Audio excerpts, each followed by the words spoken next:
Ejeng bacıların üýden bir giriş çykyşlar bir narmanly bolan onu sen gidip bir ayar maskala kançyta ýazmarsın. Demek ki sen maskalan soňalak bolma. Sen gözüň görýän göreldi şo bolmaly. Üýüň küntühana bolsa demek ki hem ayarlar sen gözüňde kançyta bolýar. Tohum tiýjin gutaran kançyta. Düşündir bildim bakalım. Efirden näçe düşýär?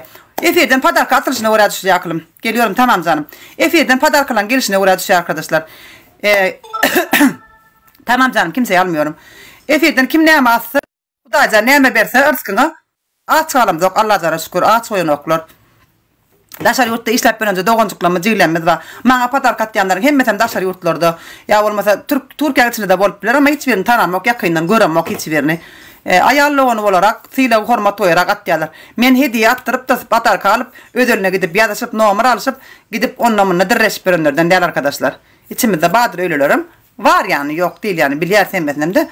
Ama olurdan değilim yani. Ama atyan olsa mesela sıyla hormat oyup atyalar padarka. Padarka atyalar arkadaşlar. Men size öyle diyeyim. Şu gelen padarkalar TikTok hesabımıza dolar olarak geçiyor.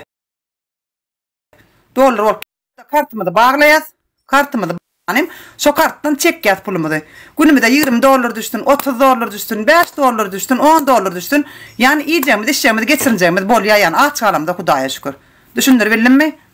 Yani kelleňiz işte sizem TikTok açın. Sizem böyle eğlenceli TikToklar yapın. Mesela TikTok demek bu eğlence platforması. Eğlenmek, gülüşmek, değişmek için bir tövbe edilen yerde bu tay mescitler arkadaşlar. Mescitlere gidip tövbe etmediklerim TikTok'a gelip tövbe edip eden oluyor.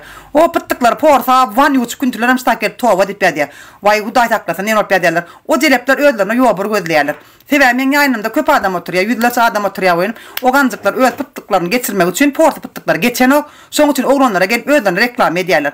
Vay Huday taklasın, vay tövbe ettim, estağfurullah yazıyanlar. Olur pıttıklarını reklam ediyorlar, öğlerini reklam ediyorlar. Ondan sonra oğlanlara bak ya yazılanlara danim, he bıcağı diyenler yaman akıllıca ya akıllıca ütleyenler de bunu takip ediyorlar. Ondan sonra ödülüne geçiyorlar. Onun ödülüne sikişiyorlar.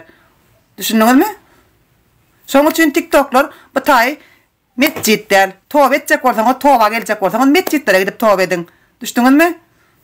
200'lü bolman gayret edin. Ne olsanız şov olun yani. 200 insanları sevmem yani. 200 insanları sevmem.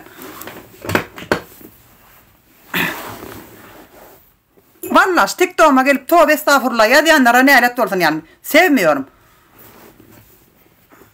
Bu tay tövbe yer değil.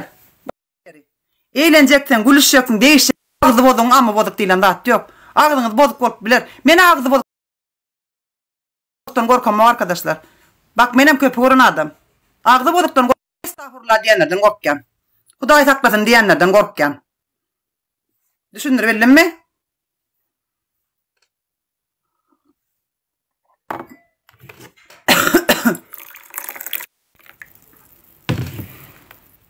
Ağzı bozuk adam ise staylarına.